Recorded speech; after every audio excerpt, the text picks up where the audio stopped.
ये पीओके में है जहां पर आतंकी छिपे हुए हैं। पाकिस्तानी आर्मी के साथ गठजोड़ का यह नया सबूत भी मिला है। लश्कर कमांडर मोहम्मद शोएब का ऐसा वीडियो सामने आया जिसमें वो पाकिस्तानी आर्मी के अफसरों के साथ मिलकर जश्न मनाता हुआ नजर आया। हालांकि ये जो जश्न है फेक है, फर्जी है, भारत के खिलाफ जंग का ऐलान कर रहा है। इस वीडियो में पाकिस्तान की आर्मी लश्कर के आतंकियों को स्वागत करते हुए नजर आ रही है। इन आतंकियों को देखिए किस तरह से ये विक्ट्री साइन भी दिखाते हुए जा रहे हैं। और भारत ने पाकिस्तान में घुसकर इन आतंकियों को मारा है, इनके ठिकानों को, हेडक्वार्टर को तबाह किया है, लश्कर के मुरीद के कैंप को मिट्टी में मिला दिया है। लेकिन ये आतंकी विक्ट्री साइन दिखाते हुए पाकिस्तानी अफसरों के साथ मिल रहे हैं। मतलब साफ है कि अपने आतंकी जो इनके संगठन के लोग हैं, इनको कहीं ना कहीं मनोबल बढ़ाने की कोशिश है। और वीडियो में जो आतंकी मोहम्मद शोएब नजर आ रहा है, पाकिस्तानी आर्मी के अफसरों के साथ जश्न मनाता दिख रहा है। पाकिस्तानी आर्मी जिसकी खूब खातिरदारी भी करती हुई नजर आ रही है। कितना बड़ा आतंकी है जरा देखिए। इसके एक एक सबूत आपके सामने लगे हैं। तलहा सईद, हाफिज सईद का बेटा, उसके साथ यह मोहम्मद शोएब दिख रहा है। और लश्कर चीफ हाफिज सईद के बेटे के साथ दिखने का मतलब है कि बहुत करीबी है हाफिज सईद का यह आदमी। इससे आप लश्कर आतंकी मोहम्मद शोएब के कद का भी अंदाजा लगा सकते हैं कि कितना बड़ा यह आतंकी है और किस तरह की इसकी ओहदे की बात अगर निकलकर सामने आए तो क्या होगी लश्कर के अंदर, मरकज के अंदर। एक और तस्वीर आपको दिखाते हैं। इस तस्वीर में आप मोहम्मद शोएब को देख पाएंगे सैफुल्लाह कसूरी के साथ। ये देखिए सैफुल्लाह कसूरी कौन है? ये डिप्टी चीफ है लश्कर तोयबा का। और सैफुल्लाह कसूरी के साथ यहां पर मोहम्मद शोएब नजर आ रहा है। मतलब साफ है कि ये जो मोहम्मद शोएब है, ये लश्कर का एक अहम मोहरा है जो इस वक्त पाकिस्तान ऑक्युपाइड कश्मीर पहुंचा है, जहां वो सेना के साथ मिलकर अपने तंजीम के बचे हुए लोगों को भारत के खिलाफ मोटिवेट करने के लिए वहां पर कारस्तानी कर रहा है। पाकिस्तानी आर्मी और आतंकियों के साठगांठ का एक और सबूत मिला है। लश्कर के आतंकियों की नई लोकेशन भी सामने आ चुकी है। वीडियो में जो लश्कर आतंकी मोहम्मद शोएब दिखा है, उसे आमिर हफ्जा का दाहिना हाथ माना जाता है। सबूत के तौर पर तस्वीर भी आपके सामने हम रखेंगे। अभी जो वीडियो आप देख रहे हैं देखिए। आमिर हमजा को फाउंडर है लश्कर तोयबा का और हाफिज सईद के साथ मिलकर इसी ने इस तंजीम की शुरुआत की थी जिसके साथ इस वक्त आप मोहम्मद शोएब को देख रहे हैं। मतलब साफ यही है, हम बताने की कोशिश ये कर रहे हैं कि सबूत है कि किस तरह से पाकिस्तानी आर्मी आतंकियों के साथ मिलकर भारत के खिलाफ साजिश करते हैं। अब आतंकी मोहम्मद शोएब के लश्कर तोयबा से लिंक का एक और सबूत दिखाते हैं। इसमें मोहम्मद शोएब नजर आ रहा है यहां पर अब्दुल रऊफ लश्कर के साथ। ये अब्दुल रऊफ लश्कर का आतंकी मक्की का दामाद है। और ऑपरेशन सिंधु के बाद रऊफ का वीडियो सामने आया था जिसमें वो भारत में ऑपरेशन में मारे गए आतंकियों के जनाजे में दिखाता। ये वही आदमी है जिसके साथ पाकिस्तानी जनरल्स खड़े थे। तो आप समझिए कि किस तरह से ये पूरा का जो तंजीम है और तंजीम में जितने लोग मौजूद है लश्कर के, वो भी पाकिस्तानी आर्मी के साथ मिले हुए हैं और ये सब भारत के खिलाफ साजिश रचते हैं। अब लश्कर के आतंकी मोहम्मद शोएब का पाकिस्तान की आर्मी और सरकार में कितना दबदबा हो सकता है, इसके सबूत की एक और तस्वीर आपको दिखाते हैं। इसमें शोएब आपको नजर आ रहे हैं चौधरी अनवरुल हक के साथ। ये पाकिस्तान ऑक्युपाइड कश्मीर का पीएम है, इसके साथ नजर आ रहा है। मतलब कि साठगांठ सिर्फ सेना के साथ नहीं है, पाकिस्तान ऑक्युपाइड कश्मीर में मौजूद जो राजनेता है उससे भी इसके संबंध है। अब लश्कर के आतंकी मोहम्मद शोएब की एक और तस्वीर आपको दिखाते हैं। इसमें शोएब जिसके साथ दिख रहा है उसका नाम है अबू मूसा, जो लश्कर का कमांडर था। ये अबू मूसा के साथ तस्वीरें आप देख रहे हैं मोहम्मद शोएब का। अब पाकिस्तानी फौज के साथ लश्कर का क्या रिश्ता है, इसका एक और सबूत दिखाते हैं। लश्कर का एक आतंकी मोहम्मद शोएब पाकिस्तान की फौज के साथ खड़े होकर भारत के खिलाफ नारेबाजी कर रहा है। यहूदियों को कत्ल करेगा, आज यहूदियों का कत्ल भी इंशाअल्लाह हमारे जिम्मे है। और ऑपरेशन सिंदूर से बुरी तरह से पिटने के बाद पाकिस्तान के मौलाना अब हाफिज सईद की चिंता कर रहे हैं। दरअसल यह है कि इस्लामाबाद में मौलानाओं ने 26/11 मुंबई हमले के मास्टरमाइंड लश्कर तोयबा के आतंकी हाफिज सईद की रिहाई की मांग की है और 2019 से वो जेल में बंद है और अब उनको याद आई है कि हाफिज सईद को रिहा कर दिया जाए। उसके बारे में बताएंगे क्यों ऐसा किया जा रहा है। तो हाफिज सईद को वापस लाओ, ये गुहार लगाई जा रही है। मकसद एक ही है, जो मार लगी है, जो ऑपरेशन सिंदूर से मार लगी है, उससे पूरा तंजीम तहस नहस हो चुका है। जनरल दत्ता सर, तंजीम पूरा बिखर चुका है। अब कोशिश हो रही है कि पाकिस्तानी आर्मी और उनके जो बचे कुचे नेता है मिलकर जाएं, उनको बताएं जाओ लड़ो पाकिस्तान के साथ और भारत के खिलाफ जाके लड़ो। बिल्कुल, देखिए ऐसा है कि जहां तक लश्कर तोयबा का सवाल है और हाफिज सईद का सवाल है, यूएन रेजोल्यूशन 1822 उसके तहत इसको टेरर फंडिंग के अंदर लिप्त पाया गया और दुनिया में जहाँ भी टेररिज्म के वाक़या हुए हैं उसके साथ इसका कनेक्शन था। और पाकिस्तान के अपने कोर्ट ने इसको 78 साल की सज़ा सुना रखी है 2020 में शायद। तो अगर 2020 में इसको 78 साल की सज़ा सुनाई है तो आप मान के चलिए कब कहाँ इसकी ज़िंदगी जेल में ख़त्म होगी। तो अभी अगर ये जो नारा लग रहा है कि उसको छोड़ दिया जाए, क्योंकि ये शुरू से हमको मालूम है और हम हर एक जगह बताते रहे हैं कि पाकिस्तान की फ़ौज ही खुद सारी तंजीमों को सपोर्ट कर रही है, उनको पैसा मुहैया करा रही है, ऑर्गेनाइज करा रही है और भारत के खिलाफ इस्तेमाल कर रही है। तो ये एक स्टेट स्पॉन्सर टेररिज्म है। तो अभी जब इनको मार पड़ी है हमारे से, और अभी मैं एक और बात बता दूं, अगर अभी कोई लश्कर तोयबा हिजबुल मुजाहिदीन कोई हिमाकत करते हैं तो तुरंत विद इन आवर्स इनके ऊपर हमारी मिसाइलें गिरेंगी। हमारा सीज फायर सिर्फ तब तक है जब तक ये अपनी हरकत से बाज आ जाएं। अगर इन्होंने कोई हरकत करी तो ये जहां भी होंगे इनको हम ट्रैक कर रहे हैं, इनकी लोकेशंस हम लगातार जानकारी हासिल करने की कोशिश कर रहे हैं और हमारी इंटेलिजेंस एजेंसी इनको सर्विलेंस में रखी हुई है।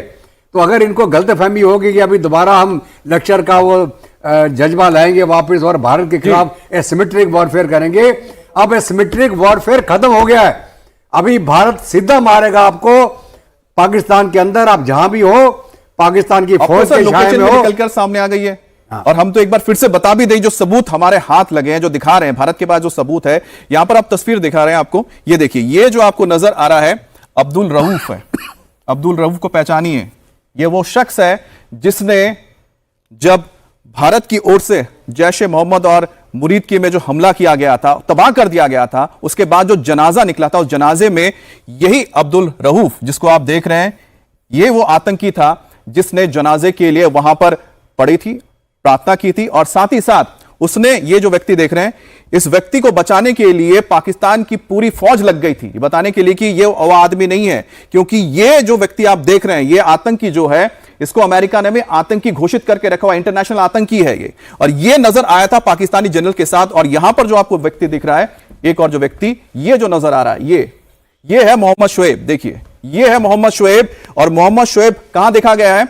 पाकिस्तान ऑक्युपाइड कश्मीर में, और उसके साथ पाकिस्तानी सेना मौजूद थी और वहां पर नारेबाजी भी हो रही थी। इसके बाद अगला हम आपको दिखाएंगे, यहां पर ये देखिए, यहां पर आपको जो व्यक्ति नजर आ रहा है, अबू मूसा, ये अबू मूसा है। अबू मूसा एक और आतंकी है लश्कर का, जिसके साथ यहां पर शुएब नजर आ रहा है। हर जगह पे शुएब आपको नजर आएगा। और ये जो शुएब है, ये इसलिए महत्वपूर्ण हो जाता है क्योंकि यह पाकिस्तानी सेना के साथ नजर आया है, और पाकिस्तानी सेना के साथ यह नजर आया है। और उसके बाद एक और तस्वीर इसकी हम दिखाते हैं आपको।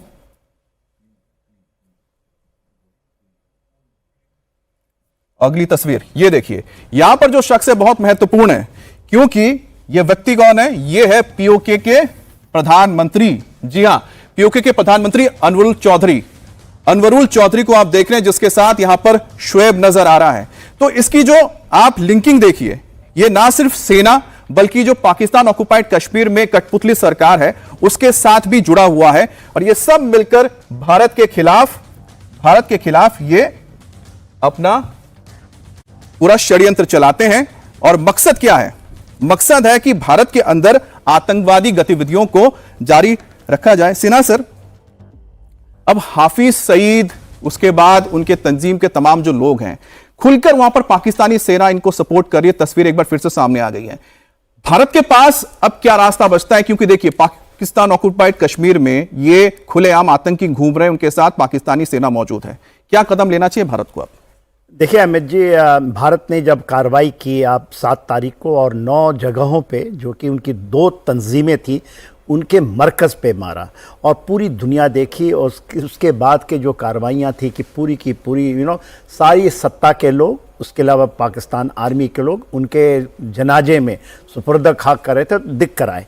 आपने जो कहा कि अब क्या, जो हाफिज सईद की बातें कर रहे हैं कि उसको रिहाई कर दो, वो कर नहीं पाएंगे, क्योंकि एक तरह का उसके ऊपर में तो $10 मिलियन का अमेरिका के ऊपर में है, और उसको अंदर डाला है, तो वो तो नहीं करेंगे। दूसरी बात, जो आप सबसे बड़ी बात जो आपने बड़े अच्छे तरीके से समझाया।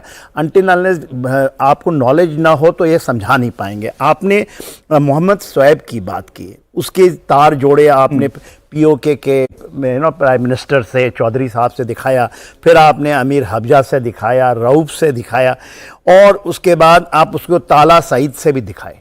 तो जो ये हम इसको कहते हैं, जब हम बनाते हैं अपने टेररिज्म को ख़त्म करने के लिए, आपको याद होगा एक आई थी डीजीएमओ, मैं नहीं कह रहा, डीजीएमओ ने एक बात करा था, 21 जगह हमने आइडेंटिफाई किए थे, उसमें 9 को हमने किया क्योंकि इन जगहों से ये निकल गए थे। वहाँ पर एक बड़ी बात थी, 9 जगह कौन थे, खास करके जिसको 5 जो है 2 एयरफोर्स का टारगेट था, 5 आर्मी की टारगेट थी। मुजफ्फराबाद के आसपास जो आप अभी दिखा रहे हैं, कोटली, बिम्बर, ये जो 3 नाम मैं लिया हूं, इसके आसपास ही ऊपर नीचे ये पूरी कंसंट्रेशन है। और दूसरा है सियालकोट, जो सकड़गढ़ बल्ज की बात करते हैं। ये पूरा इन्होंने कश्मीर को चारों तरफ से घेरा हुआ है।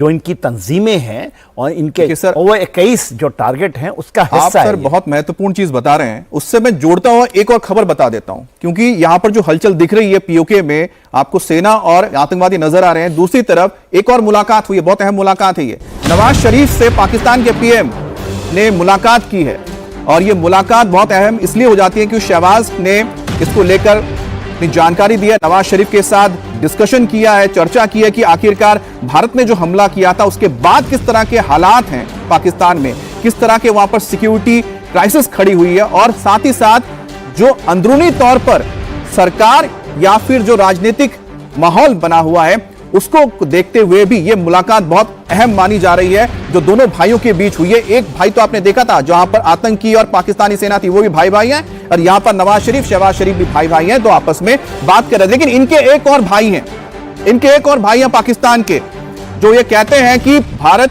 के खिलाफ पाकिस्तान और वो देश खुद कोई अलग नहीं है। मैं बात कर रहा हूं तुर्की की। जी हां, तुर्की ने खुलकर पाकिस्तान का साथ देना और समर्थन का ऐलान कर दिया है, और तुर्की का असली चेहरा सामने निकल कर आ चुका है। पाकिस्तान में तुर्की के राजदूत ने कहा कि दोनों अलग देश नहीं है बल्कि एक ही राष्ट्र हैं, दोनों के लक्ष्य और हित एक जैसे हैं। तो तुर्की ने भारत और पाकिस्तान के बीच सीमा पर छिड़ी जंग में पाकिस्तान की खुलकर मदद की, अपने ड्रोन्स भेजे। हालांकि ये जो ड्रोन्स थे वो जमींदोज हो गए, इनकी हवा निकल गई। अब तुर्की क्या कह रहा है कि हालात कैसे भी हो, लेकिन पाकिस्तान और हम अलग नहीं हैं। पहल सर, साफ संदेश भारत को दिया गया है कि हम तो भाई, इसका मतलब है कि आतंकियों को भी सपोर्ट करते हैं, पाकिस्तानी सेना आतंकियों को सपोर्ट करती है, तुर्की पाकिस्तान का सपोर्ट करती है। भारत का क्या स्टैंड होना चाहिए और किस तरह से जवाब देना चाहिए तुर्की को? देखिए, पहले हमको यह अंडरस्टैंड करना पड़ेगा कि तुर्की उनको सपोर्ट क्यों करती है। तुर्की इस समय अर्दोगन चाहता है कि वो खलीफा बने सुन्नी मुस्लिम का, ब्रदरहुड का, उसमें सऊदी अरेबिया को एक साइड करके ये आगे बढ़ना चाहते हैं। इसी वजह से उनको पाकिस्तान की जरूरत है, और साथ में जब वो अपने रिश्ते बेहतर करने की कोशिश कर रहे हैं कुर्दिस्तान वर्कर्स पार्टी के लीडर्स के साथ, और उनको छोड़ने की बातचीत चल रही है, तो कहीं ना कहीं इस समय वो अपने आप को समझते हैं कि लोकल इलेक्शन हारने के बाद भी मेरे पास इतनी शक्ति है कि मैं सुन्नी मुस्लिम इस्लामिक ग्रुप का, नेशंस का मैं खलीफा बन सकता हूं। तो उसके लिए उनको पाकिस्तान की जरूरत है 2 चीजों में, एक सपोर्ट के लिए और दूसरा न्यूक्लियर वेपन्स के लिए, ताकि कभी भी कोई इशू ईरान के साथ आता है तो पाकिस्तान के पास न्यूक्लियर वेपन्स है। अब आती है हमारा रिस्पांस। उन्होंने दिए सोंगर ड्रोन, उन्होंने दिए यीहा ड्रोन्स, ये ड्रोन्स दिए जिसका इस्तेमाल बड़ी भारी संख्या में भारत के अगेंस्ट हुआ। भारत को चाहिए इस समय कि हमारी पॉलिसी बहुत क्लियर है, जैसे उन्होंने सेलेबी एविएशन कंपनी, जिसके 9 सेंटर्स जो हमारे एयरपोर्ट्स हैं, जैसे दिल्ली, मुंबई, हैदराबाद, चेन्नई, ऐसे करके 9 सेंटर्स पे उसका बोलबाला है ग्राउंड ऑपरेशंस के लिए। सोचिए कितना बड़ा सिक्योरिटी थ्रेट हो सकता है ये चीज, क्योंकि उनके पास होंगे, वो कहीं भी मूव कर सकते हैं, और कोई भी आतंकी घटना जहां एयरक्राफ्ट का इस्तेमाल होता है तो ग्राउंड वाले ऑपरेशंस के लोग उसमें इन्वॉल्व होते हैं। तो हमने एक स्टेप तो ये लिया है, लेकिन हमें और भी स्टेप लेने हैं। मैं आवाम से रिक्वेस्ट करूंगा, ना उनके एप्पल्स को खरीदे, ना मार्बल ले वहां से, ना टूरिज्म के लिए जाएं, क्योंकि भारत एक अहम देश है जहां से बहुत सारे टूरिस्ट जाते हैं टर्की में। तो ये एक आवाम के लिए मैसेज है कि प्लीज जो हमारे दुश्मन, ने एक चीज और बोलना चाहूंगा, जो हमारे दुश्मन है उनके साथ उनका हम ट्रेड भी ना करें, उनके साथ उनको कभी सपोर्ट ना करें, वहां जाए भी ना, उनकी इकोनॉमी को बेहतर ना होने दें। और हमारी गवर्नमेंट से मेरी रिक्वेस्ट है कि अगर किसी तरीके से उनके ऊपर भी ट्रेड के प्रतिबंध लगाए जाएं, जैसे कि हमने पाकिस्तान के साथ लगाए हैं। बिल्कुल और अमित जी, साथ साथ में भारत को तुर्की के जितने जो नेबरिंग देश है जिनको दबाने की कोशिश कर रहा है, ग्रीस, साइप्रस, उनको हथियार असला जो चाहिए नहीं वो तो हम कर ही रहे हैं सर। आपने जो बोला है भारत ने तो पहले ही किया है, भारत ने तो साइप्रस को और ग्रीस को समर्थन दिया है, लेकिन तुर्की से हथियार मिलना या हथियारों का इस्तेमाल करना दोनों अलग अलग होता है। क्योंकि अगर हथियार आपके पास है, खरीद सकते हैं, इसका मतलब नहीं चला सकते हैं।